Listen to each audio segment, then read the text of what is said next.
hadn't seen my reflection in that old brass mirror in 11 years, but that morning, hours before my sister's wedding, I stared at it as if it were a stranger's face. The woman looking back at me carried storms in her eyes, secrets in her silence, and a story that no one in that grand wedding hall would be prepared to hear. And maybe that was poetic, because they thought I was dead. Not literally, just dead enough to forget. It's strange how a family can erase someone without digging a grave. All it takes is silence, distance, and the right lies. And my parents had always been gifted liars. The drive to the venue was long, winding, and oddly bittersweet. My fingers tapped against the steering wheel, not from nervousness, but from the thrill of what was coming.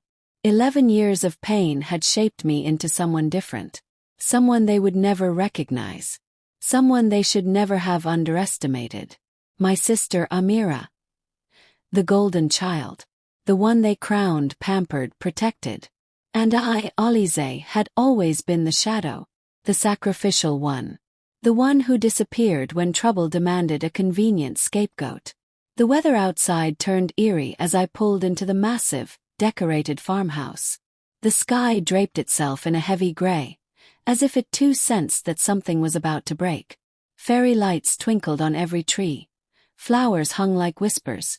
Music drifted in the air with the unmistakable scent of roses. Amira's favorite. I stepped out of the car, adjusted the navy blue shawl around my shoulders, and walked into a world that had forgotten me. Every step felt like walking backwards in time. The laughter of relatives I once knew, the color palettes of our family weddings, the sound of clinking glasses and polite conversations. But none of them knew the truth, that their smiles, their toasts, their fancy outfits were only the calm before a very calculated storm.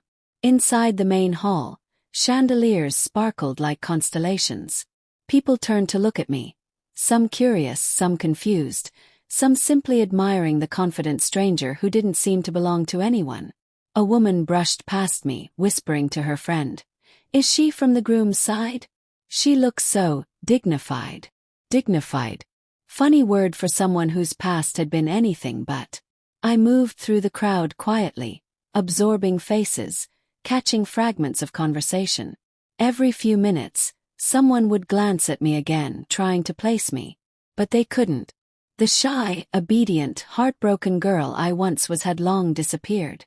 And in her place stood a woman molded by hardship, betrayal, and survival. My parents were near the stage, greeting guests with that polished charm they had perfected over decades. My father looked older, but his eyes still carried the same sharpness, the ability to judge and categorize people within seconds. My mother wore a rich emerald sari, her hair perfectly pinned, her smile brittle as glass. For a moment I watched them quietly. 11 years. And not once had they tried to find me. Not once had they wondered why I left. Not once had they apologized. If anything, they had celebrated my absence. I walked toward them, my heartbeat steady, my breath controlled. I wasn't afraid. Those days were over. Now I carried the weight of truth like armor. Just as I approached, my mother's eyes met mine. She smiled automatically, a hostess's instinct, then paused. Her expression flickered, not recognition but something close to discomfort. As if I reminded her of someone she buried long ago. "Assalamu alaikum," I said softly. She blinked, trying to place my voice. Walaikum assalam. Are you from the groom's family?" "No," I answered simply. "I'm from yours." My father turned, eyebrow raised. "I'm sorry we meet so many people. You are?" Before I could answer, an uncle walked by and slapped my father's back. "Mashallah, everything is perfect, Akram. Even guests from abroad showed up, huh?" Broad. I almost laughed. I hadn't left the country. I had just left them. The groom's family began entering the hall, and attention shifted away from me. I stepped aside, letting the chaos flow, blending into corners like a shadow. I didn't come for greetings, or forgiveness, or reunion. I came for the truth. Because the story of why I disappeared wasn't just painful, it was destructive enough to ruin reputations, break relationships, and shake a family that had thrived on lies.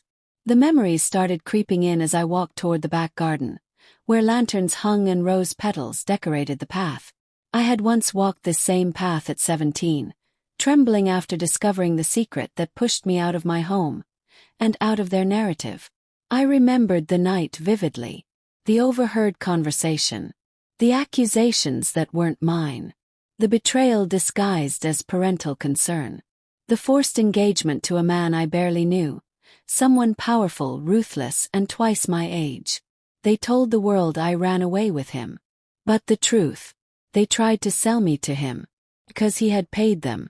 Even now, the memory made my stomach tighten. I had escaped that night with nothing but my clothes and a bruised heart. I lived in shelters, worked odd jobs, fought for survival like a cornered animal. I built myself from dust and hunger and fear. I changed my name, changed my identity, changed my voice. And when I rose quietly like smoke.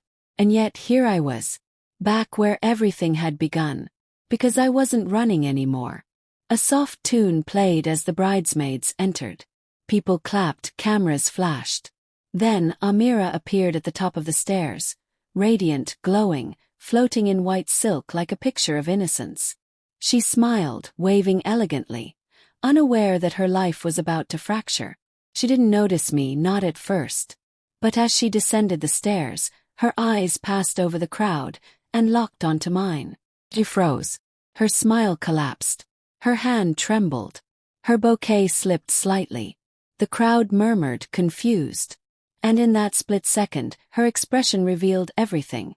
Recognition, shock, guilt, and fear. She knew who I was. Because she knew what she had done. She took a step back involuntarily, as if seeing a ghost. Her fiancé touched her arm, whispering, "Are you okay?" But she couldn't answer. Because she knew the day she had prayed would never come, had arrived. And I was no longer the girl she once betrayed. I was the woman about to expose the truth they buried. Right there, in front of everyone. Amira's sudden stillness spread through the hall like a ripple. Guests paused mid-whisper, mid-laugh, mid-step. Even the violinist faltered for a second, hitting a wrong note that echoed uncomfortably in the silence.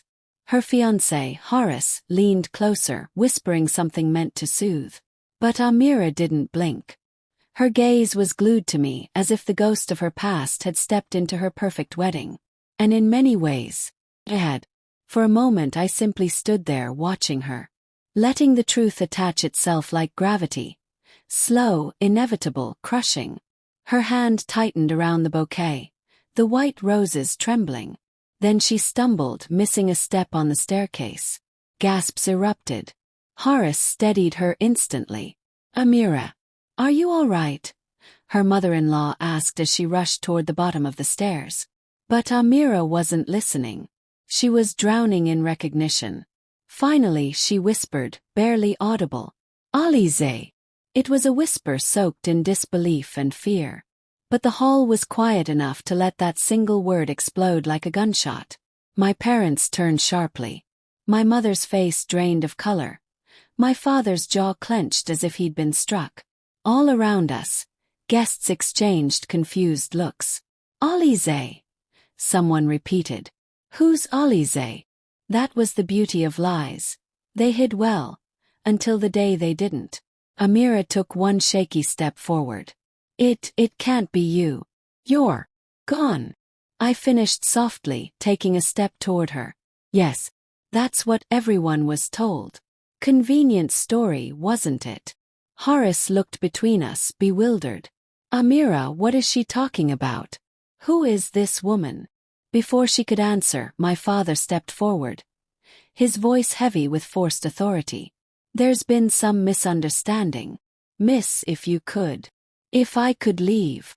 I cut in, my voice calm but razor sharp. "If I could disappear again. Just like the first time." A murmur passed through the hall, slow, thick, curious. My father swallowed hard. "This is not the time or place." "That's the problem," I replied, eyes locking with his. "For 11 years there was never a time. Never a place. Not even a single moment of truth."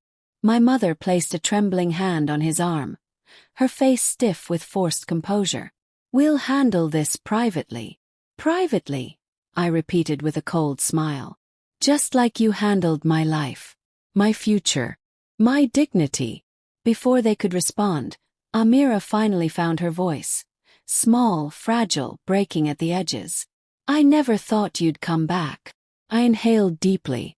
"I never thought you'd marry into such a respectable family without telling them who you really are." Gasp. Someone dropped a glass. The sound shattered across the floor. Horace turned to his bride. "Amira, what is she talking about?" Amira's lips quivered, but no sound came out. Her mother-in-law narrowed her eyes. "Amira, explain yourself." I stepped closer, my gaze steady. "She won't." "But I will." My father snapped. "Enough." His voice thundered across the hall. Heads turned. Guests stiffened. "You don't belong here, Alizeh. You lost that right when you abandoned your home." There it was. The lie they had repeated so many times. It had turned into their truth. I let out a slow, bitter breath. "You really want to discuss who abandoned whom?" My mother pleaded softly. "Please don't create a scene." "A scene?" I laughed, a sound laced with years of pain. "A scene was created 11 years ago, when you forced your 18-year-old daughter into an engagement with a man older than her father." Gasps swept across the hall. "And when she refused," I continued, voice steady, "you locked her in a room, spread rumors that she eloped, and sold her story to save your own pride." My mother's hand flew to her mouth. My father looked like he had been punched in the gut. But I wasn't finished. I turned to the crowd. "You all want to know why I disappeared. Why no one saw me again." I pointed at my parents with a painful calm. "Because they made a deal with a wealthy man who wanted a young bride. And when I escaped, they told everyone I had run away with him out of shame." The crowd erupted into whispers, disbelief, and judgment, not toward me but toward the people standing frozen on the stage. Amira trembled violently, tears spilling down her cheeks. I didn't want that life either, Alizeh. You know I didn't." I looked at her with a cold, steady hatred I didn't bother hiding. "No. You just wanted me gone." Her face twisted. "I was scared." "You were jealous," I said quietly. "He wanted me, not you. And for once, you weren't the favorite." She shook her head, sobbing. "I didn't think they'd go that far." "You knew enough," I said. "You knew what they planned. You heard everything. And you stayed quiet. You watched me pack my bag at midnight. You watched me cry. And you said nothing." Amira broke down completely, collapsing into Horace's arms. He looked at her like he had never seen her before. "Is this true, Amira?" She didn't answer. She couldn't. Her silence was enough. My father took a step toward me, his voice shaking with anger, not guilt. "You ruined everything. Do you know what today was supposed to mean for this family?" I turned to him, my voice soft and deadly. "Yes. Fresh beginning. Clean slate. A perfect fairy tale." I leaned closer. "But fairy tales aren't built on buried daughters." The murmurs intensified. The groom's mother glared at my parents. "You hid all this. You allowed my son to marry into this without disclosure." My mother stuttered. Please listen." But her voice drowned in a wave of disgust and judgment. I turned toward the doors, ready to leave. I had said what needed to be said. The truth was free now. Sharp, unedited, unstoppable. But just as I reached the exit, I heard Horace call out, "Wait." I turned back slowly. He stared at me with a strange, searching expression. "If all this is true, how did you survive? Where did you go?" The hall fell silent again. I felt the weight of all my years. Homeless nights, violent jobs, exploitation, betrayal, rebuilding, fighting, rising. "Where did I go?" I repeated. Then I exhaled a truth none of them expected. "I went to the one place none of you ever imagined." Pause. "I built a life better than anything you tried to give me." Another pause. "And I didn't come back for revenge." Amira lifted her tear-streaked face, confused. Then why? I stared straight at her. For you. The hall froze, every eye wide, every breath suspended, because they had no idea what those words meant. Not yet. For me. Amira whispered, her voice cracking like thin glass. The hall held its breath, eyes shifting between her trembling form and the woman she once helped destroy. Even the music had stopped, like the violins themselves were waiting for my answer. Yes, I said quietly. For you. Amira shook her head, mascara streaking down her cheeks. You came here to ruin my wedding, to expose everything. How is that for me? The guests watched like an audience at a theater, but none dared to speak. My parents hovered behind Amira, pale, shaking, destroyed, but still stubborn enough not to collapse. I took a step closer, my voice low, resonant. Amira, look at me. She lifted her eyes slowly, like it physically hurt. You think this is destruction, I said softly. But it's rescue. She flinched. Rescue. From what? From happiness. From a life I built. I stared at her for a long moment, letting the silence thicken, letting the truth gather itself. Happiness built on lies never lasts, I replied. And the life you built wasn't yours. She blinked. What do you mean? I looked directly at Horace. Your fiancé didn't know your truth.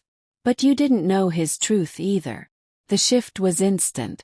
The hall erupted into murmurs again, louder and more confused.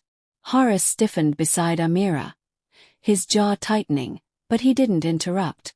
Because he knew exactly what I was about to say. 11 years ago, I began.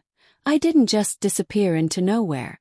I ran from a monster our parents tried to tie me to. But when you run from one monster, you eventually recognize another. My gaze fixed on Horace. His eyes narrowed. I worked many jobs during those years. Hard jobs, dangerous ones. And in one of them, I met someone who warned me about a businessman in Lahore involved in laundering illegal asset transfers and scams disguised as investments. The guests leaned forward, shocked, offended, curious. My voice sharpened. A businessman with a clean reputation, a charming smile, a portfolio built on lies. Horace's expression changed, just enough for Amira to notice. She pulled her hand away from him. Alizeh, what are you saying? That I didn't come to destroy your wedding, I said. I came to stop it. Amira's breathing quickened. Stop it? Why? What did he do? I looked at Horace one final time before delivering the blow. He's the same man who paid for young brides through middlemen. The same man who has financial dealings with the man our parents chose for me. Amira's bouquet slipped from her hand. The hall exploded into panic. Shouts, cries, furious whispers. Horace stepped forward, fury flashing in his eyes. You're lying. I didn't move. You can deny me. But tell your future in-laws, why your last engagement ended days before the nikah. Tell them why your business partner was arrested this year. Tell them why authorities questioned you 2 months ago. His face turned ashen. Amira gasped as if someone had punched the air out of her. Is this true? Horace looked away. That was enough. Her knees buckled and she collapsed into a seat, clutching her chest. Her mother-in-law grabbed her son's arm, trembling. You hid all this. You were going to marry her with all these criminal shadows behind you. Horace opened his mouth, but no words came. His silence was the final confession. I walked toward Amira, kneeling beside her. Her breath trembled violently. You deserved better than this, I whispered. Better than lies. Better than manipulation. Better than marrying into danger because no one ever taught you your worth. She sobbed harder. Why would you save me? After everything I did to you. I closed my eyes for a moment. For 11 years I had dreamed of this confrontational moment, about vengeance, triumph, justice. But when I saw her now, broken, terrified, lost, I only saw the girl who grew up beside me. The sister I once braided hair for, fought with, cried with, laughed with. Amira, I said softly, I didn't come back for revenge. I came back because you are still my sister. Even if you weren't a good one to me. She covered her face with both hands, shaking. I'm so sorry. I'm so sorry. My voice cracked despite my strength. Sorry won't rewrite the past. But it can save your future. Behind us, my parents stood frozen. Shame turning into something darker. My father stepped forward suddenly. His voice trembling with anger, not regret. You had no right to interfere. I rose slowly, turning to him. I had every right. You tried to destroy my life. And now you were about to destroy hers. You're lying, my mother whispered weakly, clutching the edge of a chair. I took a deep breath. If I were lying, why didn't you deny the deal? Why didn't you deny selling me off? Why didn't you deny locking me up? No answer. Just silence and tears. The guests stared at my parents now with disgust. Some stepped away. Some shook their heads. Years of prestige and reputation were crumbling like sand. Amira stood shakily, wiping her tears. She looked at me as if seeing me for the first time. You saved my life today, she whispered. I smiled faintly, sadly. I didn't save your life. I just gave you the chance to save it yourself. She sobbed and hugged me. Tightly, desperately, like someone clinging to the last solid thing in a collapsing world. And for the first time in 11 years, I hugged her back, just for a moment, because no matter how deeply sisters hurt each other, some threads never fully break. After we pulled apart, Amira looked at Horace with new eyes, a woman seeing truth over illusion. She removed her ring with trembling fingers and placed it in his hand. This wedding is over. The hall erupted with shocked gasps. Horace started to speak, but her voice rose with a strength I had never heard from her before. I refuse to marry a man who lies, who hides, who uses people. I may not have been a good sister, but today, I'll be a better woman than the one I was raised to be. The guests applauded, soft at first, then louder waves of relief and pride rippling through the hall. Women cried openly. Men nodded with admiration. My parents stood alone, cornered by their own decisions. Their power evaporated, their lies exposed. Amira turned to them, chin lifted. I'm not going home with you. Not today. Not ever again. Unless you learn how to be parents. My mother cried. My father looked broken for the first time in his life. I watched quietly, feeling no pleasure, no triumph, just an overwhelming sense of closure. This was what justice looked like. Not destruction. Not revenge. Truth. Later, as I walked toward the exit, the cold night air greeted me. Behind me, guests still talked, still processed what happened. But ahead, there was a strange peace. A future I had built myself. A life no one could take from me now. I heard footsteps. Amira stood behind me. Eyes swollen, dress ruined, but spirit newly born. Will I ever earn my place back in your life? She asked softly. I turned, gave her a gentle, sad smile. That depends on what you do now, I said.